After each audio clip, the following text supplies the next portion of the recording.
Have you been longing, waiting, searching for a radically inclusive, vibrant, emergent, sweet, traditional, non-traditional, musical, welcoming Jewish space to go deep, to sing, to eat, sometimes to fast, to remember, to heal, to play and to pray in? Welcome to Micah, an everybody-friendly, inclusive, multi-generational spiritual community where innovation drives our explorations into and celebrations of Jewish life. A congregation where people of all ages seek to build community and help prepare the world. Judaism at Micah. Experience it in person or online. For a full list of our services and programs, like us on Facebook, Instagram, TikTok, and visit our website, congregationmicah.org. Shalom Aleichem, may peace be upon you.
Let's try that together.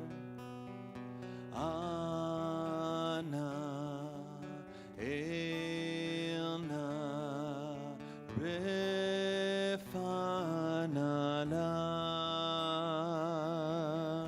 Ana elna refanala.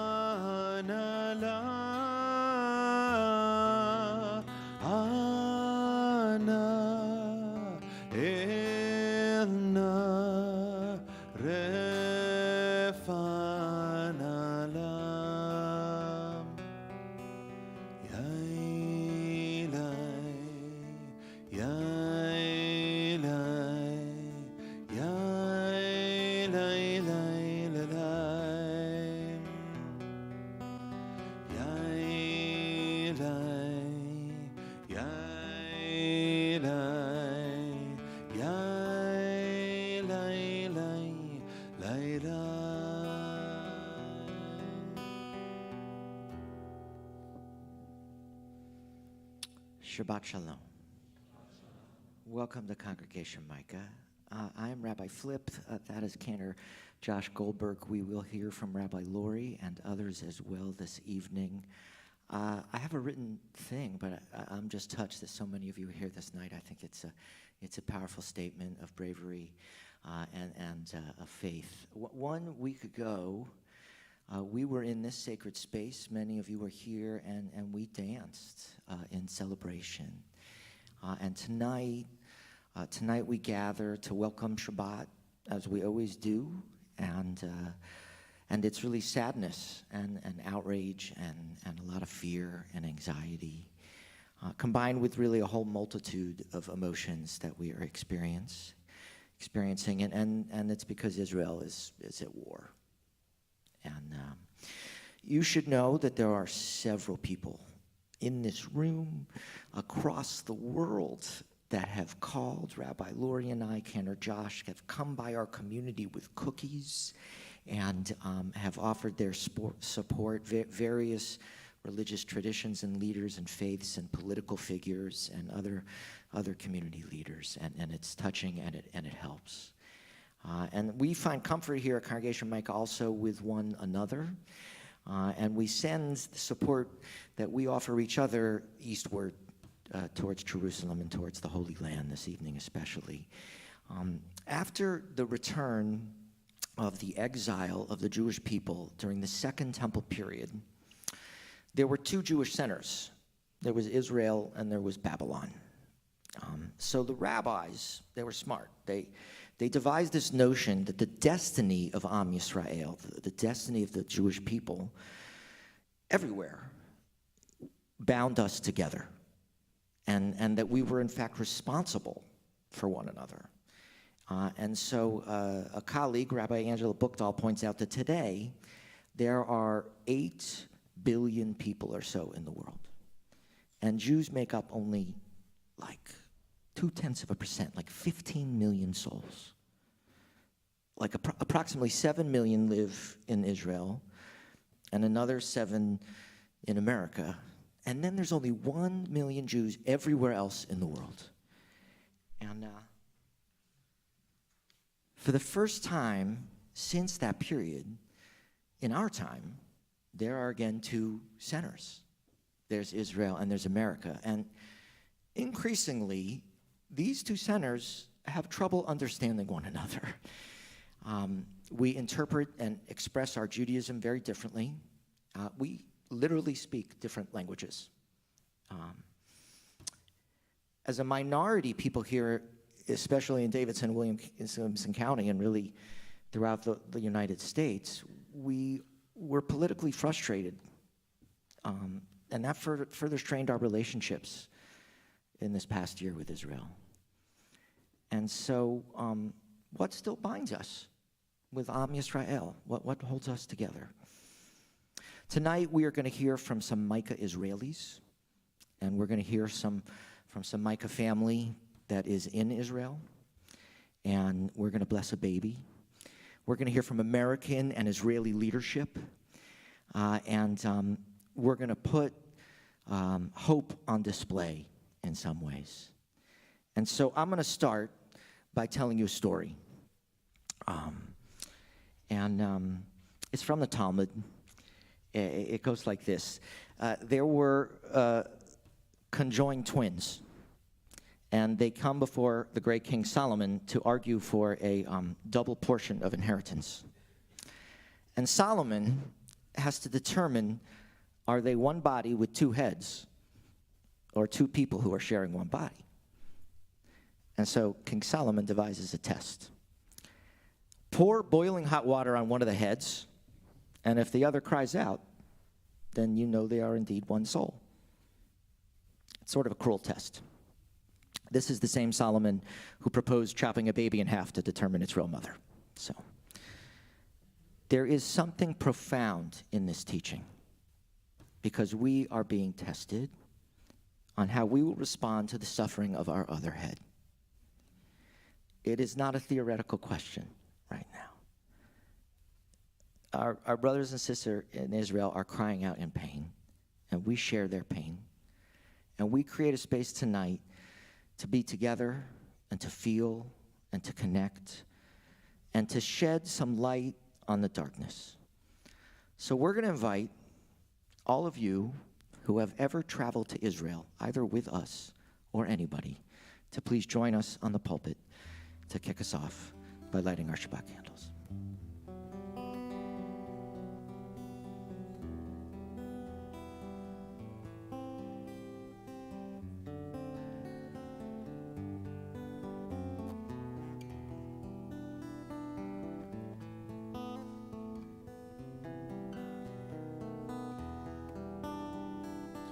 Ya la la la la la la la la la.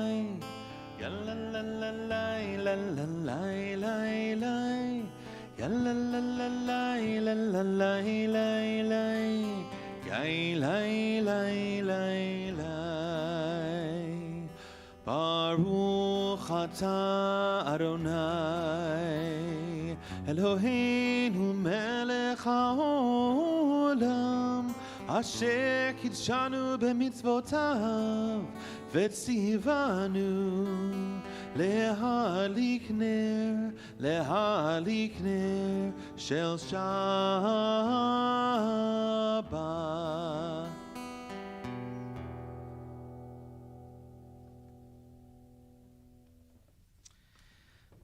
We are going to invite those who do not find it difficult to please rise for the words of Hatzi Kaddish.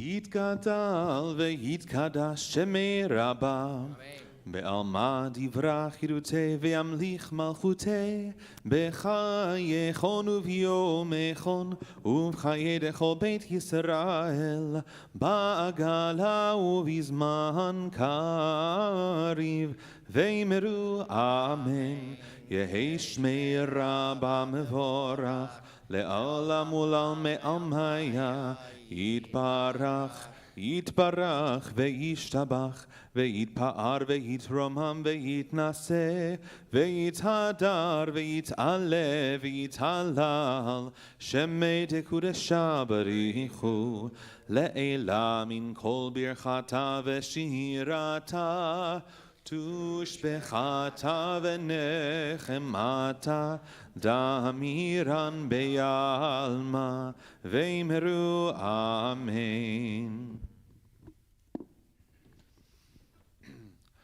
ברכו את אדוני המבורך, ברוך אדוני המבורך לעולם ועד. We invite you to take your seats. In the Shema and its blessings, we are commanded to love God and to teach our children to speak about love when we are walking and when we're lying down, when we're rising up. There is this sacred commandment. It's not that we're supposed to be mountaintop saints, but to live every day with love. Great struggles of good and evil, they're very real and they're vital.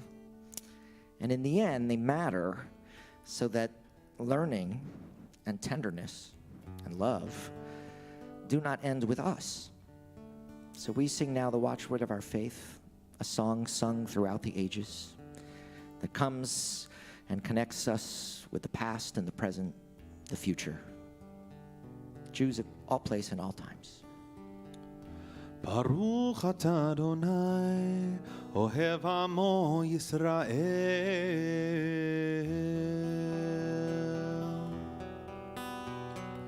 Shema Yisrael, Adonai Eloheinu, Adonai echad. Shema Yisrael, Adonai Eloheinu, Adonai echad. Shema Yisrael, Adonai Eloheinu, Adonai echad. Shema Yisrael, Adonai Eloheinu, Adonai echad. Baruch Shem Kevod Malchuto Leolam Va'ed. Shema Baruch Shem Kevod Malchuto Leolam Va'ed. Shema Yisrael, Adonai Eloheinu, Adonai echad. Shema Yisrael, Adonai Eloheinu, Adonai echad. Ve'ahavta et Adonai Elohecha bechol levavcha uvechol nafshecha uvechol meodecha. Vehayu hadvarim ha'ele asher anochi metzavecha hayom al levavecha veshinantam levanecha vedibarta bam beshivtecha beveitecha uvlechtecha vaderech uvshokbecha uvkumecha וקשרתם לאות על ידיך, והיו לטוטפות בין עיניך, וכתבתם על מזוזות ביתך ובשעריך. למען תזכרו ועשיתם את כל מצוותיי והייתם קדושים לאלוהיכם. אני אדוני אלוהיכם אשר הוצאתי אתכם מארץ מצרים להיות לכם לאלוהים. אני אדוני אלוהיכם, אדוני אלוהיכם אמת. So the Jewish people have been blessed to have many heroes and heroines, and one of my favorites is Rabbi Leo Beck. He inspires me. He was born in Poland, and he eventually became a rabbi in Berlin, and he was one of the leading figures of German Jewry, respected by liberal and Orthodox rabbis alike. Rabbi Beck refused to escape into exile when the Nazis took over. He chose to stay. He helped other people leave Germany, but he himself remained. And in January of 1943, he was deported to the Theresienstadt concentration camp, where at night, by candlelight, he would give lectures to help comfort and inspire others. Lore has it he would walk around the camps too and pick up trash just to restore dignity. Leo Beck was eventually liberated, and he moved to London. And I mention him because of how powerful a figure he was in bringing joy, such that in one of his latest works, he wrote that the greatest sign of hope there is to bring children into the world, because every child is a question mark. And so we're going to give a shout out now to little Jonah, because Jonah needs a little blessing from us. His parents and grandparents are watching, and they wanted to have a very special moment tonight. He is officially joining our community, and we are just honored, and we want to bless little Jonah with a little blessing. Are you ready, Gator Josh?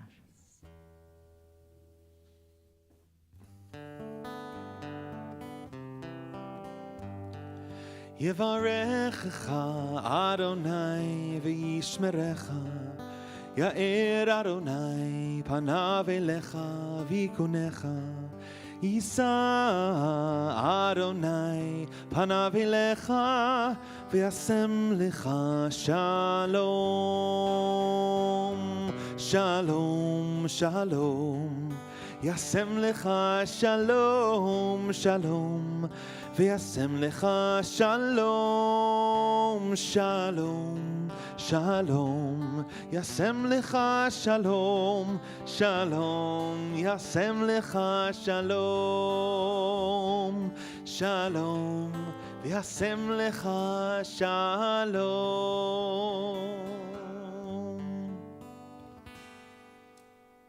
We hope that brings a little hope into your evening. We have also a message to us that comes from us and from our friends in Israel.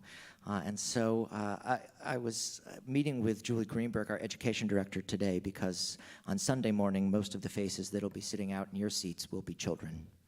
And we wanted to discuss what was appropriate to share with them and how to go about it. And our educator taught me that it's okay to say, you don't have to say everything's going to be all right, because everything is not all right. But what we can say is we can get through this together, because we've gotten through a lot of things. So let's hear from the Lurch family. Shabbat Shalom, everyone. We are sending love and appreciation from Herzliya.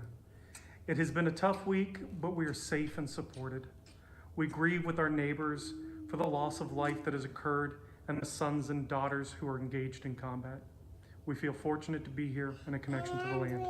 We miss you all, and Shabbat Shalom. And I miss my cousin. We miss our cousins, and we miss our friends, and we miss our family in Nashville. And we're sending you lots of love. Shabbat peace. We have Xander and Toby. Yes, and Xander and Toby, wherever you are. We love you and we miss you, and thank you again for all of you reaching out. And we know that we'll see you again, and we're sending Shabbat peace your way. Shabbat Shalom. Shabbat Shalom. Shabbat Shalom.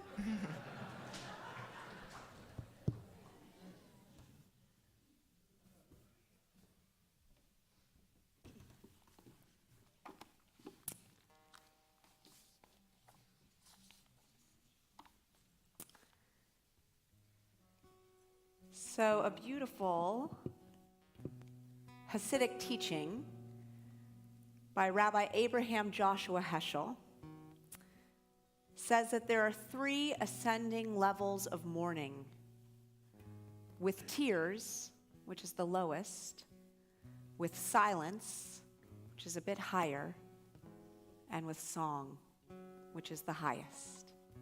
Please join us now. Hashkivenu Adonai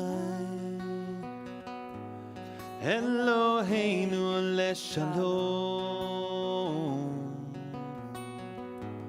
Hamidenu malkeinu lechaim.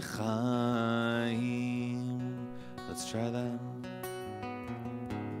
Hashkivenu Adonai Eloheinu leshalom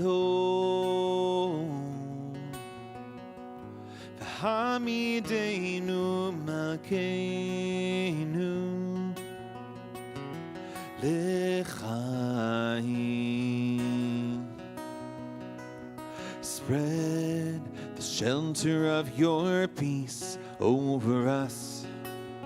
Guide us in wisdom, compassion, and trust. Hashkivenu Adonai Eloheinu leshalom V'hamidenu malkeinu lechaim. Save us for the sake of your name. Shield us from hatred, sorrow, and pain. Hashkivenu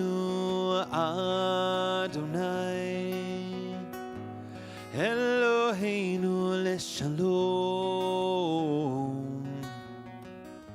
V'hamidenu shomreinu lechaim.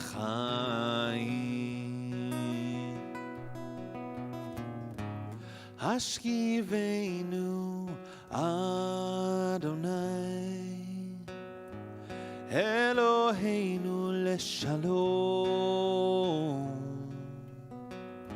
V'hamidenu malkeinu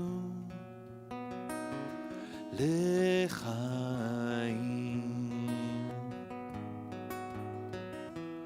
Lechaim.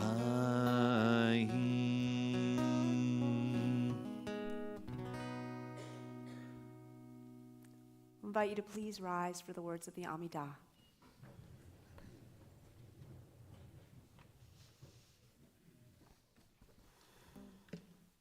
Adonai sefatai tiftach ufi yagi tehilatecha. Adonai, open my lips that my mouth may declare your praise.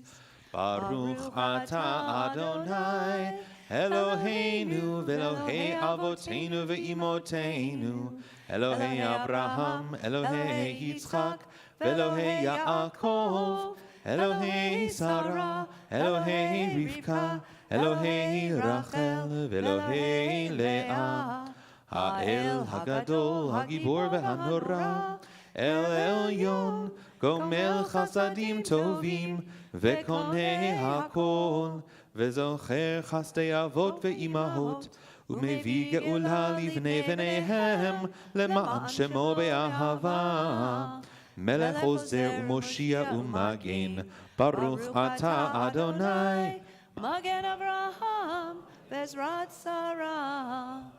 Atah Gibor Le'olam Adonai, Mechaye HaKol Atah Rav Lehoshia, Mashiv HaRuach Morid HaGashem, Mechalkel Chayim Bechesed, Mechaye HaKol Berachamim Rabim, Somech Noflim Verofei Cholim, ומתיר אסורים, ומקיים אמונתו לשני עפר, מי כמוך בעל גבורות ומידו מלך, מלך ממית ומחיה ומצמיח ישועה, ונאמן אתה להחיות הכל.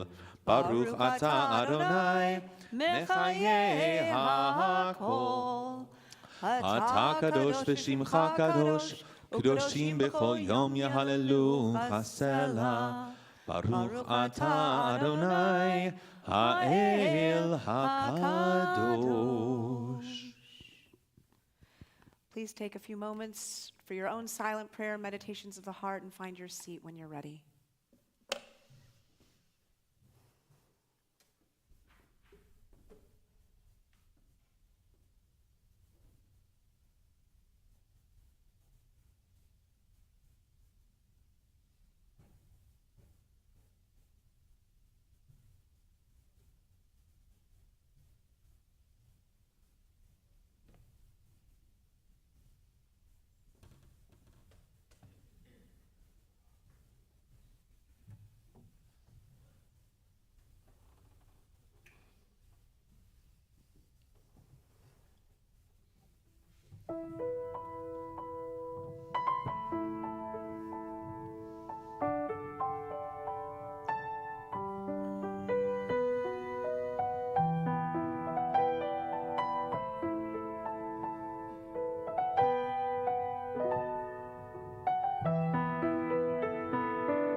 תנו לשמש לעלות, לבוקר להאיר,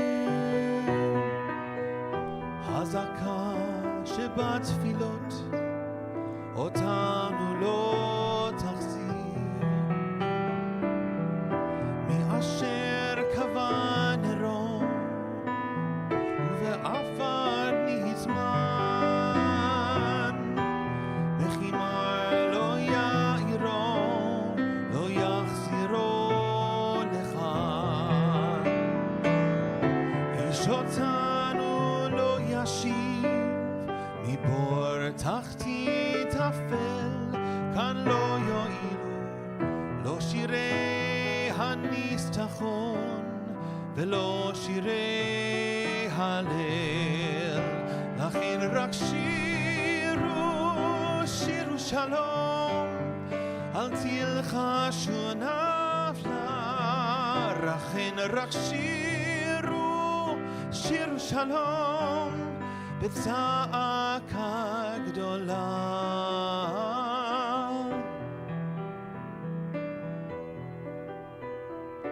תנו לשמש לעלות, לבוקר להאיר, חזקה שבתפילות אותנו לא תחזיר, מאשר קבע נרו ובעפר נזמן, בחימר לא יאירו, לא יחזירו לכאן. איש אותנו לא ישיב, מבור תחתית אפל, כאן לא יועילו, לא שירי הניסתחון ולא שירי הלל. לכן רק שיר לשלום, אל תלחשו נפשי. לכן רק שיר לשלום, בצעקה גדולה.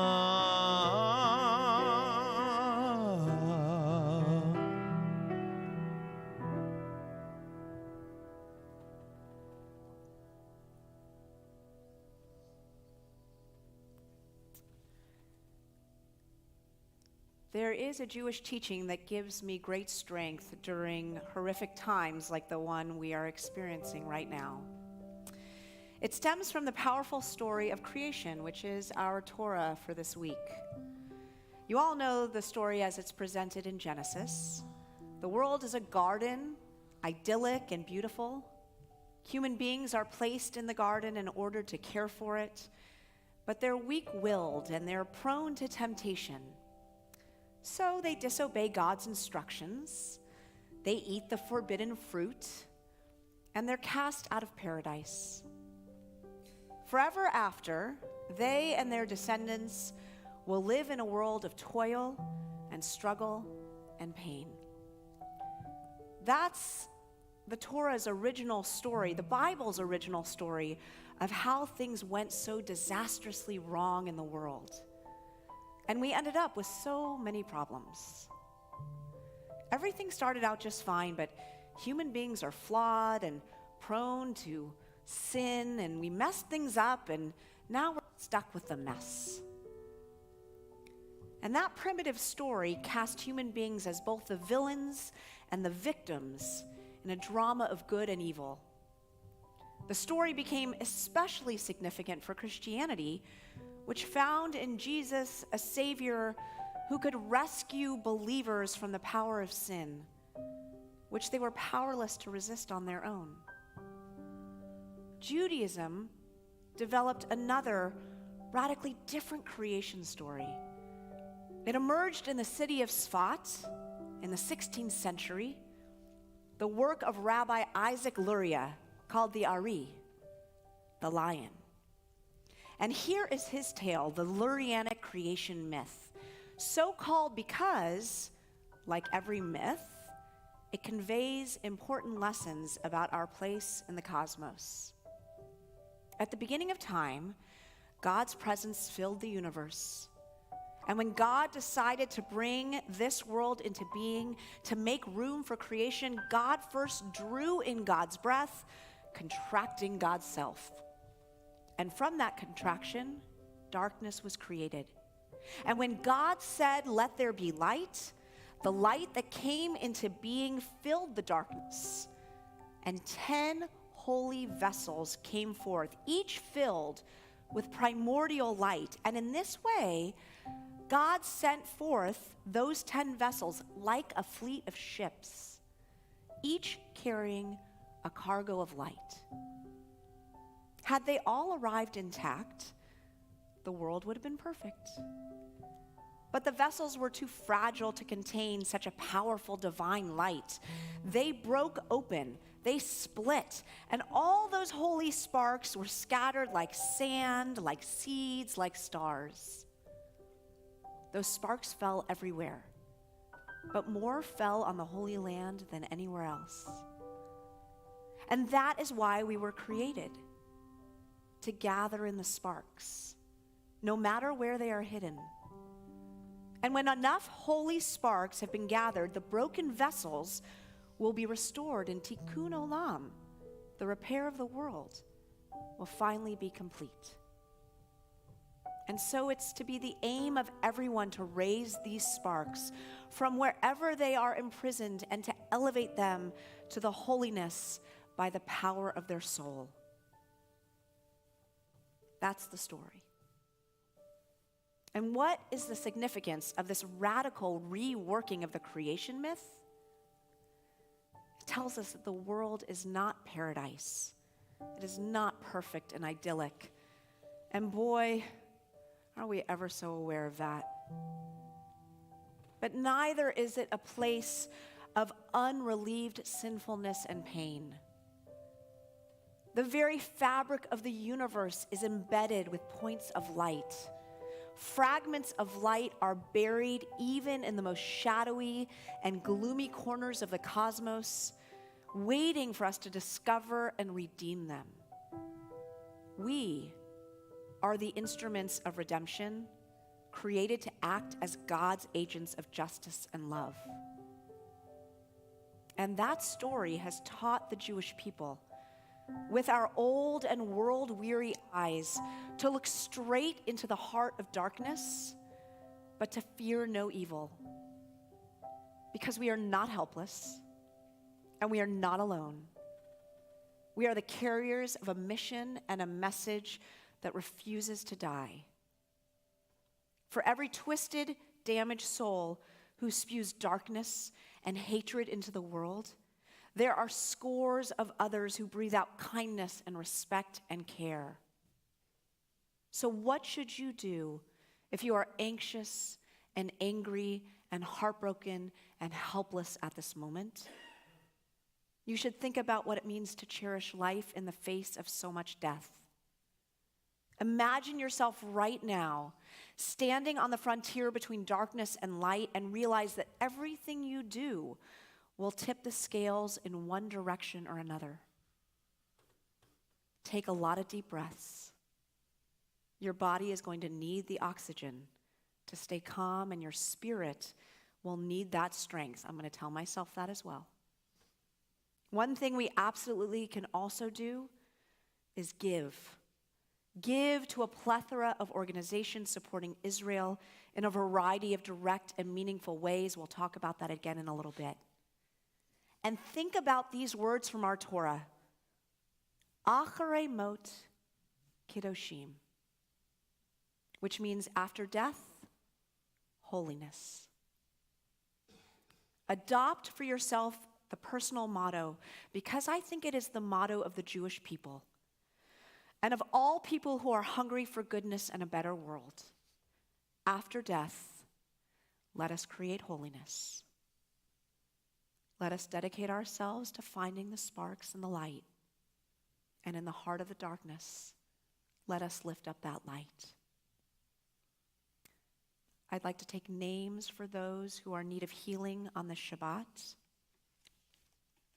I'll begin with the names on our congregational list, which are Frank Timon, David Rose, Calvin Drew, Jonathan Stout, Mike Hamilton, Scott Campter, Sidney Rappaport, Hillary Weinstein, and Rachel Pockmere.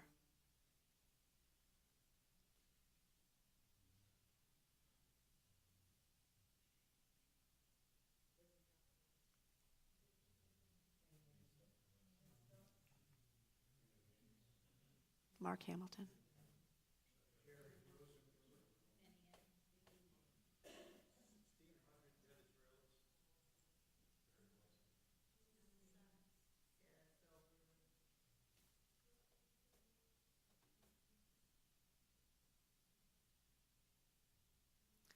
We take into our hearts as well all those families who are grieving and mourning on the Shabbat.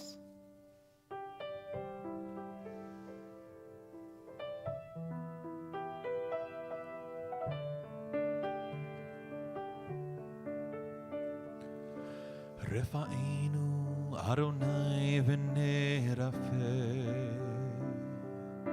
הושיענו וניוושע, אל קרוב לכל קרב, אך קרוב ליראה ואישו.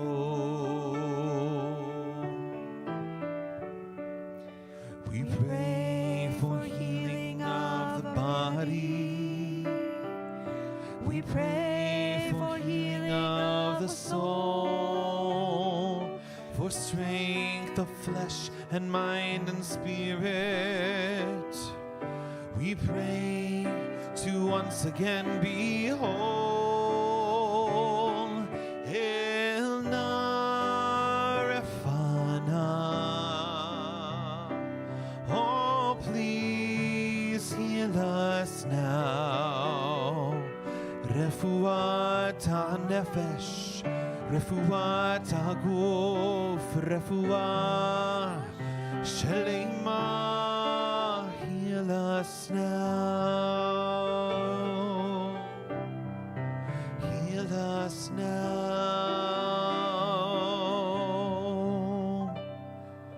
Hoshia et amecha, uvarech et nachalatecha, ורעים ונעשה עמד העולם.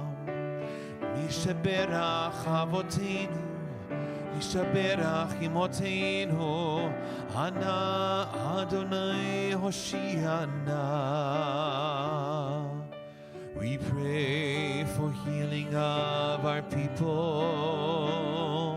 We pray for healing of the land and peace for every race and nation. every child, every woman, every man. Hail Narefana, oh please heal us now. Refuat HaNefesh, Refuat HaGuf, Refuat Shlema. Hail Narefana, oh please heal us now. Refuat HaNefesh, Refuat HaGuf, Refuah Shalema, heal us now, heal us now, heal us now.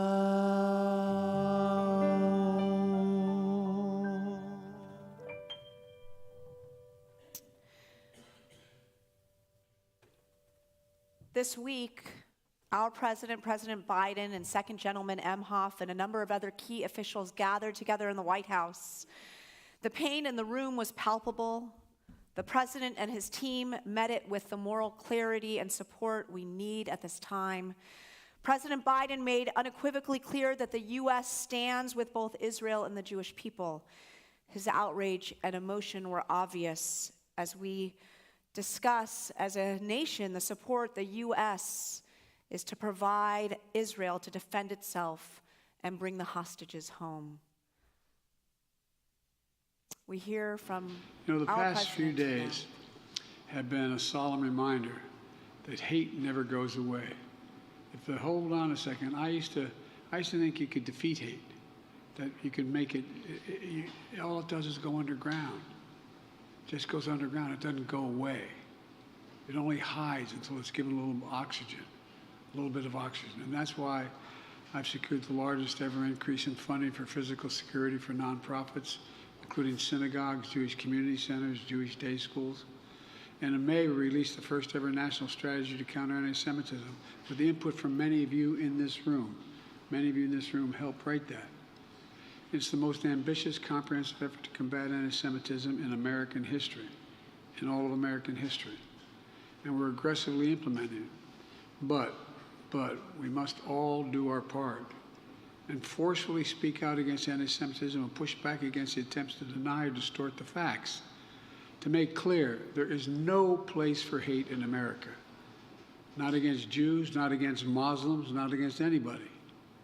And we mourn the act you and so many leaders have across the country, showing us what thousands of years of Jewish history has shown us. The enduring strength, and I mean this sincerely, the enduring strength and spirit of the Jewish community. And we hear from Israel's president as well. As a state, my brothers and sisters, we are at war, a war for our home, and we shall prevail and win. Our country has always fought from the day it was born on its right to exist, on our right to be a free people in our country. Facing enemies time and again, we show our unbreakable spirit, our resilience. We overcome as lions, and we find the power of our spirit come out of the depth of sorrow and bereavement, and we launch. At this time, I'd like to invite two of our Micah members, Tom Beery and Guy Trakowski, to come and join me on the bima.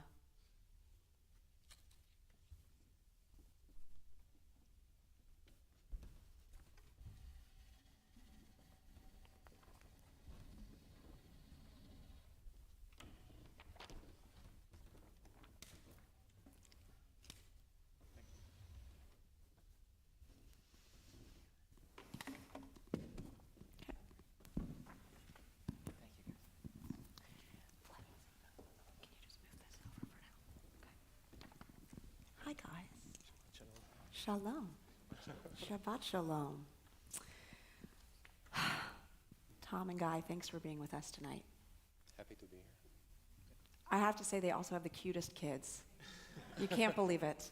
Really, Maya, Ito, amazing. But They're at the same class at Micah. and they're in the same class, and they're going to fall in love, and they're going to get married right here on the Micah Bima. And I'm going to officiate, and I cannot wait. Maya already tried to give you a kiss. True story. I will have been retired, but I will come back for the wedding. All right, I have some notes here. I'm going to ask you guys to introduce yourselves, your family, and tell us where you are from in Israel and how you came to be here in Tennessee. And if you can tell us about some of the people that you know who are in Israel. I know you have family there, so whichever of you would like to go first is fine. Sure. Hi, everyone. My name is Guy Cherkesky. I'm originally from Holon, a suburb of Tel Aviv.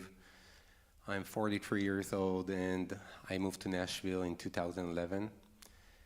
I have family here in Franklin, and I moved there to be with my family members here. But most of my family is still there in Israel. I can tell you that this situation caught us completely surprised. I remember when I just saw the first news stories that started to come in, and I didn't realize, I didn't understand exactly what I'm seeing, but I knew that this is unusual. And I immediately called my family in Israel and been in touch with my parents that luckily that they're visiting here in Nashville right now. So we started like a war room. I think it was 11 p.m. on Friday. We started a war room. I've been on the phone with my family that's in Israel. I was texting with my family that's here, and with my grandma that she lives with her caregiver. She's 87 years old, completely by herself, just her and the caregiver. I can tell you that it was difficult. It was difficult knowing that I have friends and family there, and I'm here, and they probably need me. To some extent, I felt that I'm here, but my heart is completely there. A few days ago, I was talking with my grandma again. I'm trying to be in touch with her as much as I can. And she told me that she cannot run to the bomb shelter anymore. She just can't. She cannot go up and down the stairs. She lives on the second floor in her apartment building, and the bomb shelter is in the basement of the building. But she cannot do that anymore. It takes her a long time just to get up, to go down and up the stairs.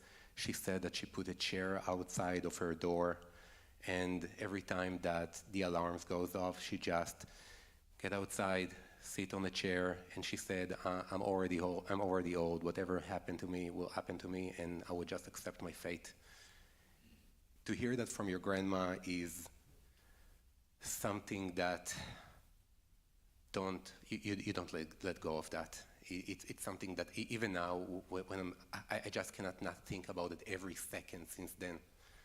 And I know that there is nothing much that I can do. We're trying to find ways to bring her here, or it's impossible. It's impossible. The intentions are really, really good. Everyone gets amazing intentions and offered a lot of help, but it's not feasible. So, yeah, it's a very challenging time for me and my family. You can take a pause if you want to. Yeah, I'll give it to Tom to speak for a second. I have plenty of more questions. So hi everyone, Shabbat Shalom. My name is Tom Be'eri. I'm from a kibbutz Yagur. It's just outside Haifa in the northern part. Last name happened to be spelled and pronounced exactly as the Be'eri, kibbutz Be'eri. Same origin as well, but I'm not from there. And I had a lot of people asking me if I'm from another kibbutz. Came to Nashville about 4 years ago for work. Family all are still in Israel. My parents are in the kibbutz. My young brother got called into the reserve, as well as two of my cousins. All of them are in the northern border, in Lebanon, Syria kind of area. And you know, of course, it's been a challenging time. I think kind of very similar to how Guy described the experience on a Friday night, and starting with the calls and messages, and then trying to figure where everybody are, what are they doing, what are they going to do. Parents are doing good. Had a few scares with running kind of to the shelter, because anything that kind of in the northern part really affects them. And of course, very nervous with my brother up north there. So there is the sentiment, and every peeps in the news or something like that. My parents, especially my mom, are a bit nervous. So this is just the reality, right? I want to add something. Please. Israel is such a small country. We know all the 7 degrees of separation, that we know someone that knows someone that knows someone. In Israel, it's 2 degrees of separation. You know people that knows people. I have friends that been to the music festival in the south.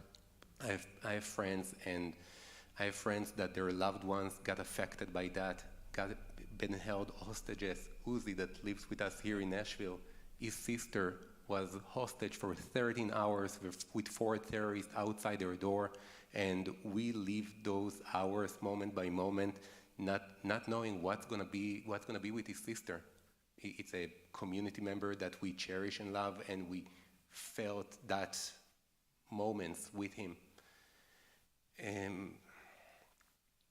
For the Guy, for those of us who have been to Israel, it's one of the things that I think takes many of us by sort of emotional surprise. It doesn't take long to sense the tiny geographic proportion of the state of Israel, and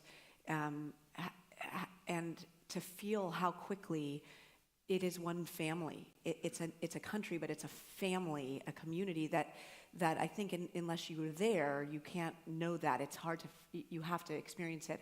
I know that one of the trips that we all were on, many of us, the night before we left, or 2 nights before we left, was when the yeshiva students had been kidnapped and then were found to have been killed, murdered, I think the night before we left. And the way the country came together around that tragedy, it was incredibly impactful for those of us who were there. One of the questions I want to ask the two of you is, I imagine you both served in the IDF, and what your connection still is, and how much of your headspace right now is on thinking about how could this have happened? Or is most of your headspace in your heart thinking about your family and your friends and what's to come? 100% of it. 100% of it is there, analyzing, reverse engineering what happened there, and trying to understand how this situation could have happened. And What was your role, Guy, in the Army? Yeah, I was an officer in the military. I'm still in the reserve forces, and I was an electronic warfare officer. And my specialty is actually the southern border. So when stuff like that happen, you automatically start to think about everything that you know and try to think about what you don't know and what could have gone wrong. It's something that occupies me all the time. I eat and read news on the phone with the TV in the background. I work and be in touch with everything I can. I'm part of I've been, in the last couple of days, I've been joined to a Israeli Hasbara group, Israel Advocacy for Israel, so I can share more materials that come from Israel and share the stories that's coming from Israel the best way I can to the Nashville community here and other people that in touch with me on social media. It's something that occupies me all the time. Yeah. Yeah. And Tom, how about for you? Where did you serve? What area of the Army? So I was not an officer, and not such an interesting role, but I was in the Navy. Yeah, I was in the Navy. Yeah, of course, think a lot of what happened, right, or how did it happen, and really a lot of where I think my head is at, I know Guy's head is at, a lot of Israelis really head is at, is it's also, what does it mean, and really what have the broader maybe aspect of what we're looking at, really, and it's not just an attack against Israel, so to speak. I think it's an attack against every Jew and the Zionist movement, really, and the idea and the Zionist dream that Israel have made a reality, and these values that I believe everybody here share them as well, and this is what it's really about, and it is in our backyard, or maybe even in our front yard, and Guy and I were talking about it really through the last week, but also yesterday, and we're kind of talking about how maybe something that's important to remember, it's not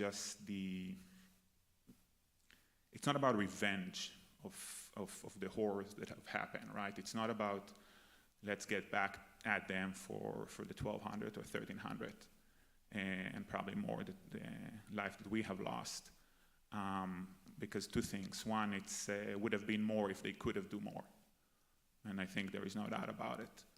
And the second is that it's not about revenging this 12 or 1300. It's about preventing the next 6 million. And I think that's something that if there is one thing I wanted to share now, because in the next probably few days and weeks there will be a lot of things that would happen. And this is a perspective would like to offer, that it's really about that and about these type of things.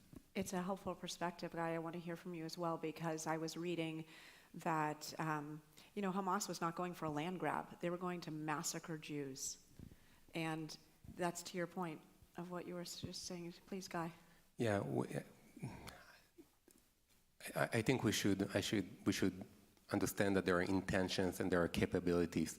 The intentions weren't to kill 1,300 Jews. Their capabilities were only limited them to 1,300 Jews. If they could have killed more, they would have killed more.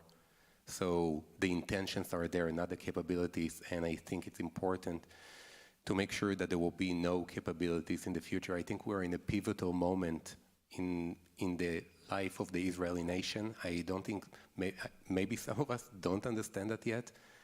It's a pivotal moment. The way that I perceive that, the way that I feel that if we won't take care of this situation and uproot this sheer evil, we can face something much more severe next time that it will happen, and it will happen. I think it's a war of no choice that's imposed on us.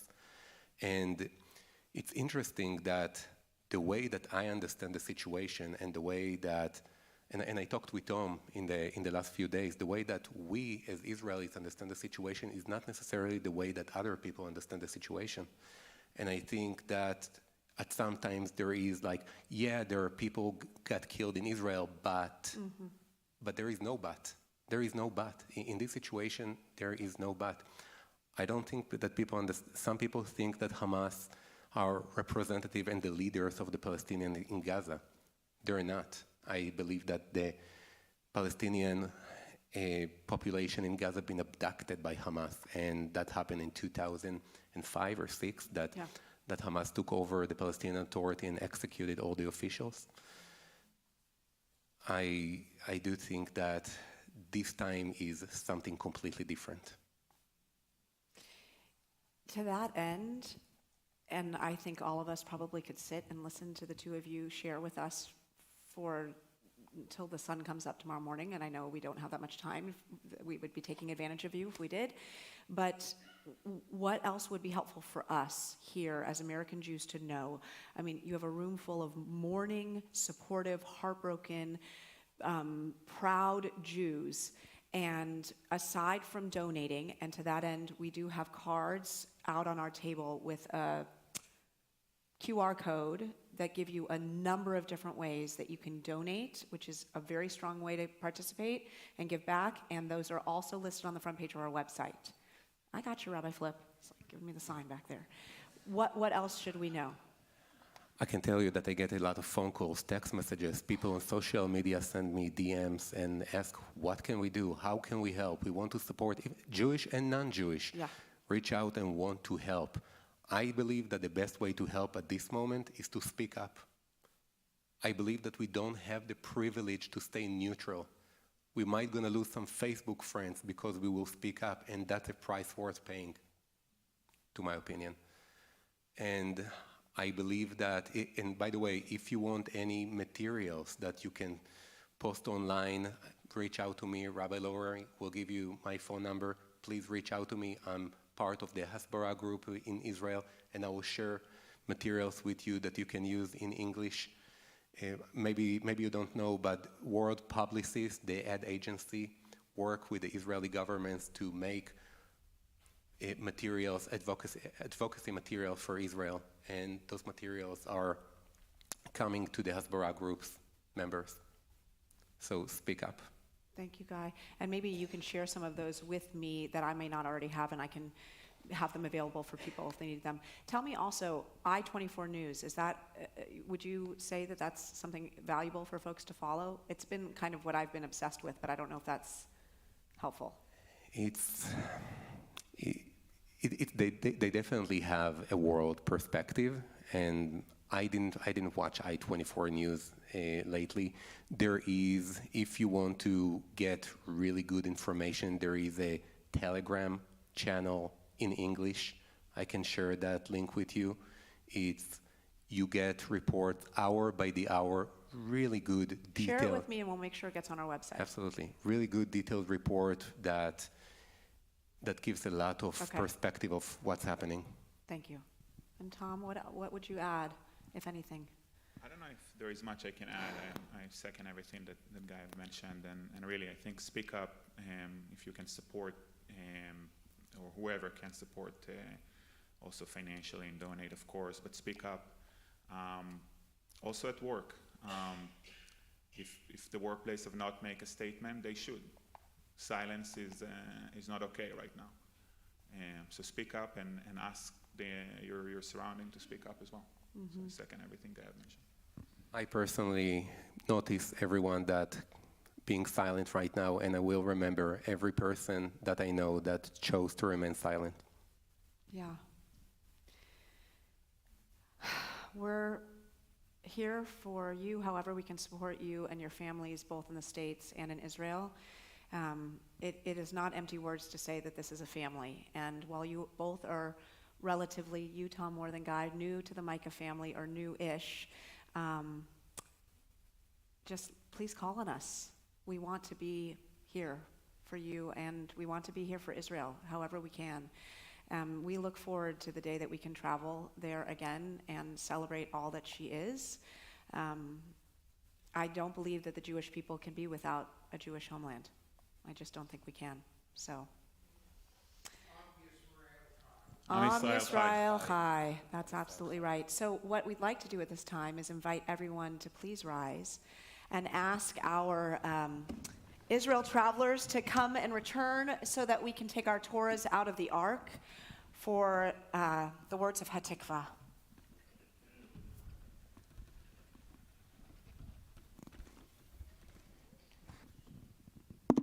Don't be shy. If you've been with us to Israel, we'd like you to come forward onto the bima.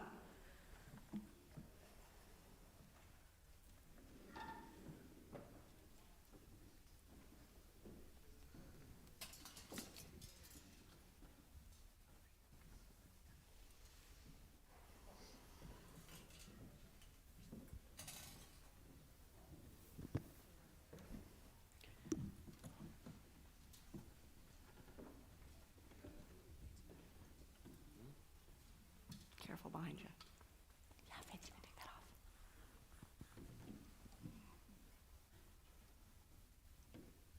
You got it? Kol od balevav pnima nefesh Yehudi homia ulfatei mizrach kadima ayin letzion Sophia od lo avda tikvateinu hatikva שנות 2000, להיות עם חופשי בארצנו, ארץ ציון ירושלים. להיות עם חופשי בארצנו, ארץ ציון וירושלים.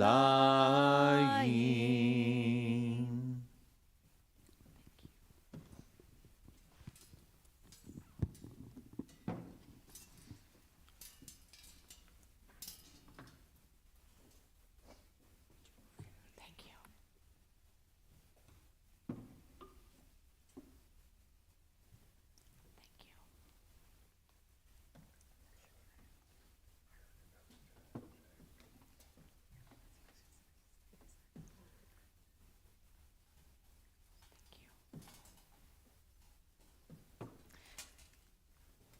We'll stay standing for the words of Aleinu.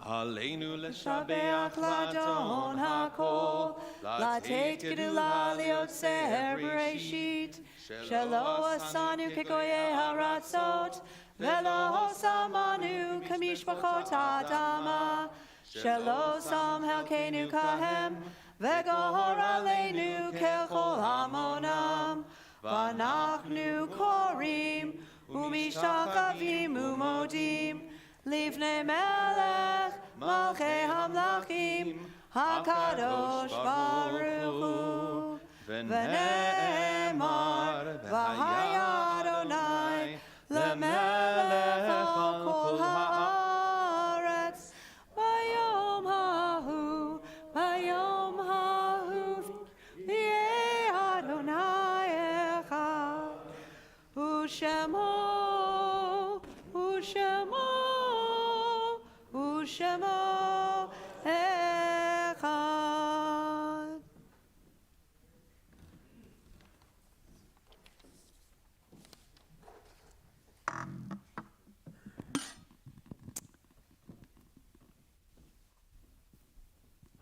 A poem before we share names for Kaddish this evening. Tonight I came to the harsh realization that we are all sitting Shiva as the funerals conclude and the Kaddish is read. 100, 200, 300, 900, 1,000 times I sit Shiva for each and every beloved as I cry and we grieve and we hug and we tell their stories. And if I seem a little more sad to you, that is why, for I am sitting Shiva for all those now gone. May their memories be for a blessing, now and always.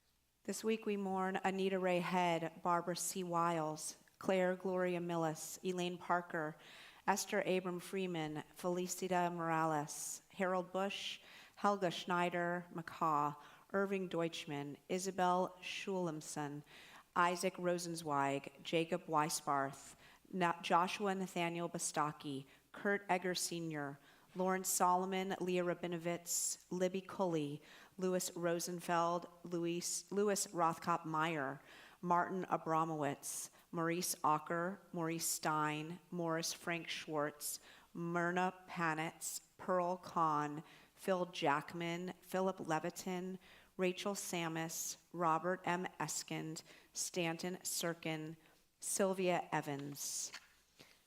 We continue mourning for Joanne Middleton, Dr. Marvin Schwartz, Shirley Greenberg, Joseph Morton Weinstein, David Alberts, Zachariah Gindi, Trudy Levy, Charles Strobel, Mimi Michel, Issa Stenzel Burns, Joan Harshman, Ralph Gordon, Jeffrey Davis, Harvey Spark, Donald Pillen, Sam Nickel, Ann Norman, Rudy Saperstein, June Landsberg-Weinberg, Marilyn Brenda Otis, Evelyn Diekhouse, Hallie Scruggs, William Kinney, Cynthia Peak, Catherine Kuntz, Mike Hill, Stephen Bender, Janet Wallach, Mark Siegel, Sonia Gitchner, Scott Peters, Henry Krakauer, Lynn Davidson, Avi Poster, Wayne Ritt, Jacqueline Glassner. If I have not mentioned the name of a loved one, please do so at this time.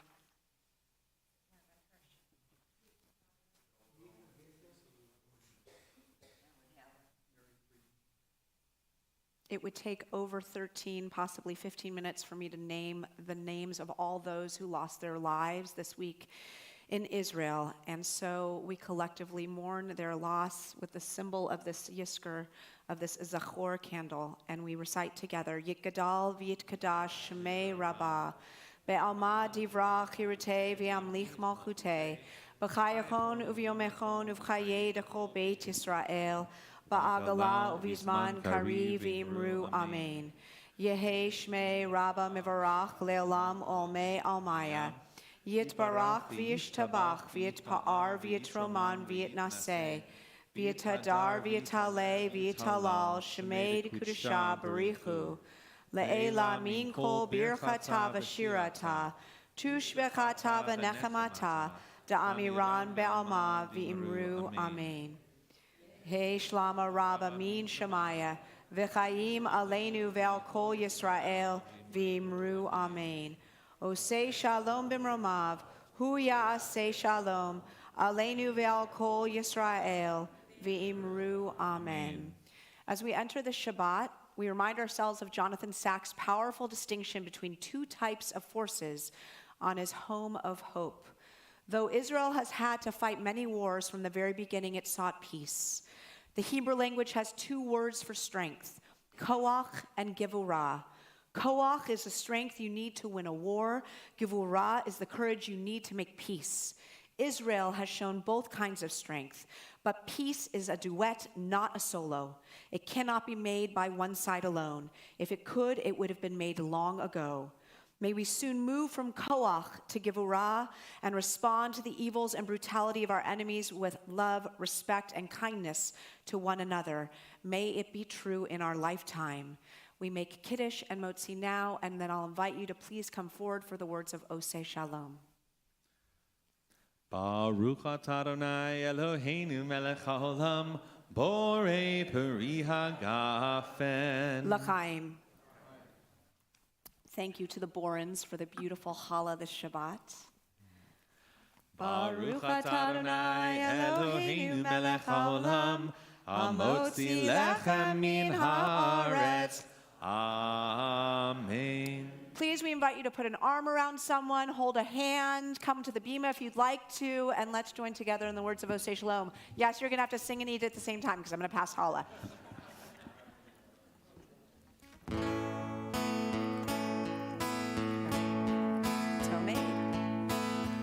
Oseh Shalom bimroma, Hu Ya'aseh Shalom Aleinu.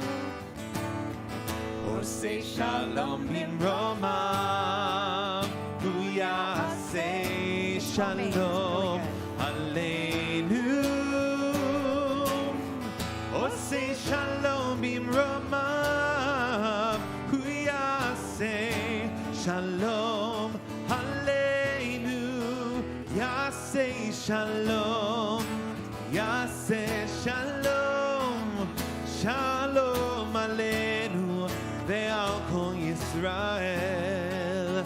Yaseh Shalom, Yaseh Shalom, Shalom Aleinu ve'al kol Yisrael. Shabbat Shalom.